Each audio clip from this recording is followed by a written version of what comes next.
Magandang araw mga kapatid! Ngayon ay tatalakayin natin ang patungkol sa paraan ng pagbabalik ng Panginoon. Nakikita na natin ang kalagayan ng panahon ngayon. Ang mga kalamidad at mga sakuna ay palala ng palala. Hindi maganda kung hindi natin seseryosohin ang pananampalataya. Ang relihiyosong mundo ay nagsasabing malapit nang dumating ang Panginoon. Paano nga ba siya darating muli? Pag-usapan natin ito, pero bago yon, bakit ba mahalaga na malaman natin kung paano babalik ang Panginoon? Ito ay dahil ang pagbabalik ng Panginoon ay isang kaligtasan para sa atin. Isipin ang mga salot at digma ang nagaganap sa buong mundo ngayon. May mga Kristiyano bang namamatay sa mga digmaan na iyon? May mga pastor bang namamatay mula sa mga salot? Oo, maraming Kristiyano, mga pastor at kilalang tao ang namamatay sa mga salot at digmaan.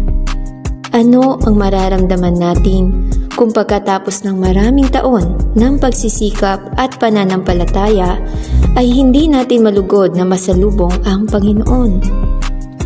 Hindi natin naisip gaano ito kasakit. Lahat ng mananampalataya ay alam ang mga salita na nasa Biblia. Ang pagkahulog sa mga sakuna na humahagulgol at nangangalit ang mga ngipin ay tanda ng kahihiyan.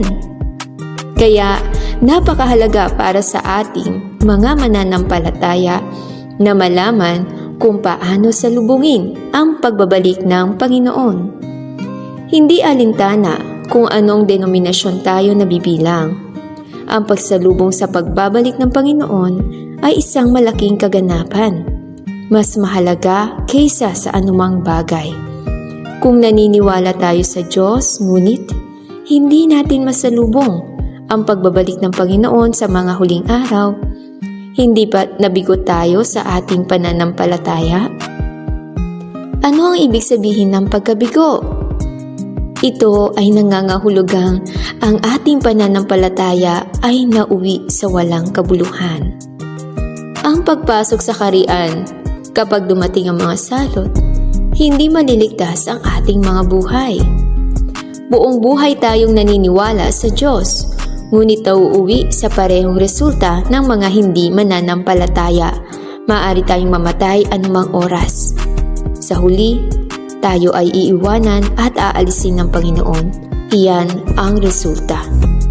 Kaya mga kapatid, kahit na tayo ay nakakaharap pa rin sa mga sakit, paghihirap sa buhay, emosyonal na paghihirap, kawalan ng trabaho at iba pa, itong lahat ng ito ay pansamantala lamang. Ang pag-asa sa Diyos ang makakalutas dito. At hindi ito mga bagay na nagbabanta sa buhay natin.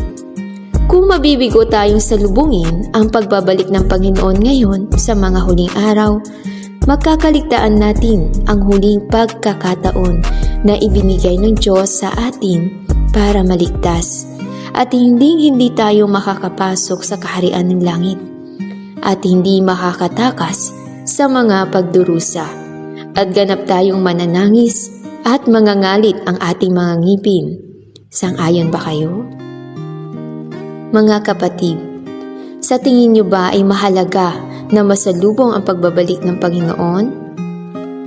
Oo, ito ay mahalaga. Kaya, ang tanging kondisyon para makapasok sa kaharian ng langit ay ang tanggapin ang ating pagbabalik ng ating Panginoon.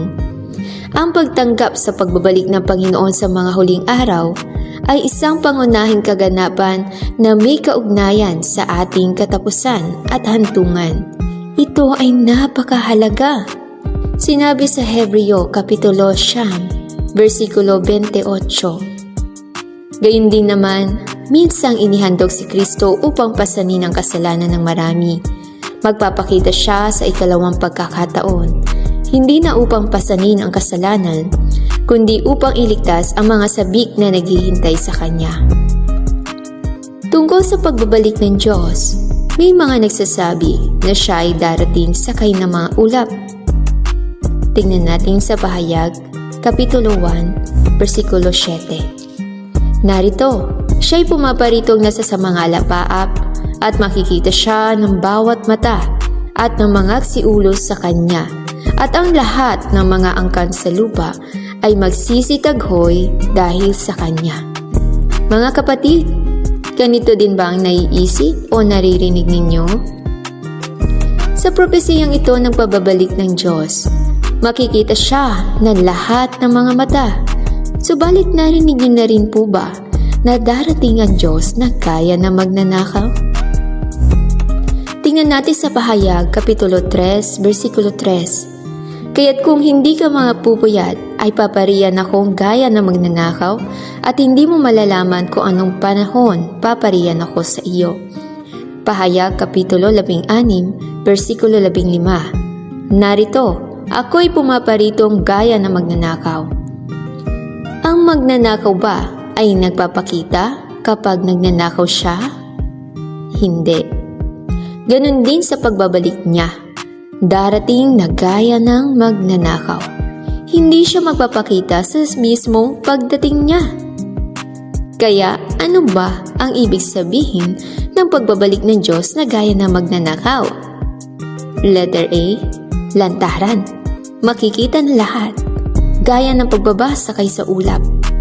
O letter B, palihim o pasekretong pagdating dito sa mundo.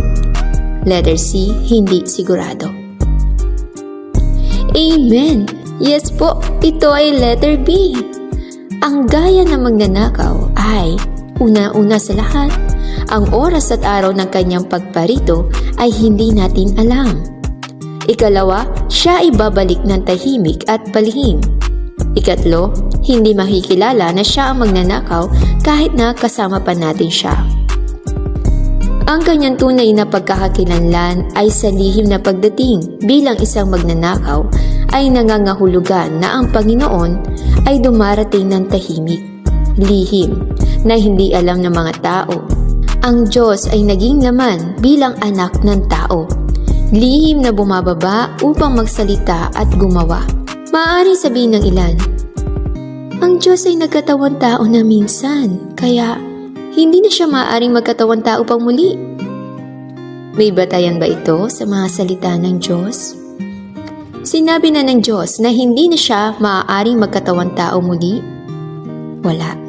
Kung gayon, maaaring itanong ng ilan, may mga propesiya ba ng pagkakatawang taong muli ng Diyos sa Biblia? Sa katunayan, mayroon. At ito ay madalas na nakakaligtaan ng mga tao. Ang pagdating ng anak ng tao. Tingnan natin ang ilang talata. Mateo Kapitulo 24, versikulo 27. Sapagkat gaya ng kidlat na kumikidlat sa silanganan at nakikita hanggang sa kanluran, gayon din naman ang pagparito ng anak ng tao. Lucas Kapitulo 17, versikulo 24 hanggang 25. Sapagkat gaya ng kidlat na pag-islap buhat sa isang panig ng silong ng langit, ay nagliliwanag hanggang sa kabilang panig ng silong ng langit, gayon din naman ang anak ng tao sa kanyang karawan. Tatapat kailangan mo na siyang magbata ng maraming bagay at itakwil ng lahing ito. Mateo Kapitulo 24, versikulo 44. Kaya nga kayo'y magsihanda naman, sapagkat paririto ang anak ng tao sa oras na hindi ninyo iniisip. Mateo 24, versikulo 37. Kung paano ang mga araw ni Noe, gayon din naman ang pagparito ng anak ng tao. Ang mga talatang ito ay mga propesiya tungkol sa ikalawang pagdating ng Panginoon.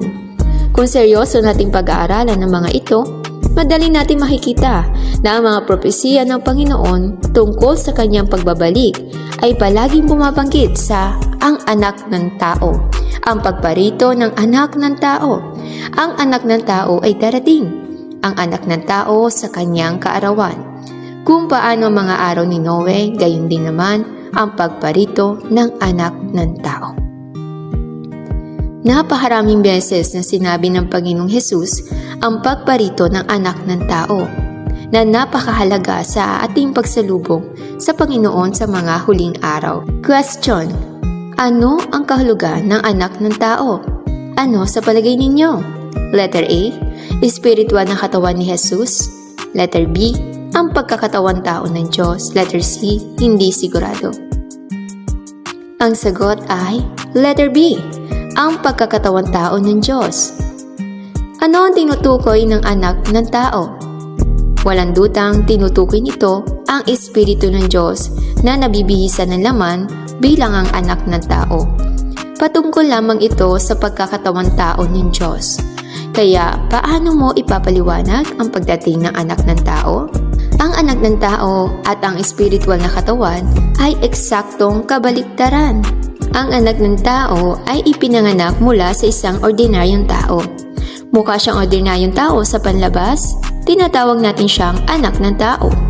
Kung ang espiritu ng Diyos o mga anghel ito, ay hindi natin sila matatawag na anak ng tao. Dahil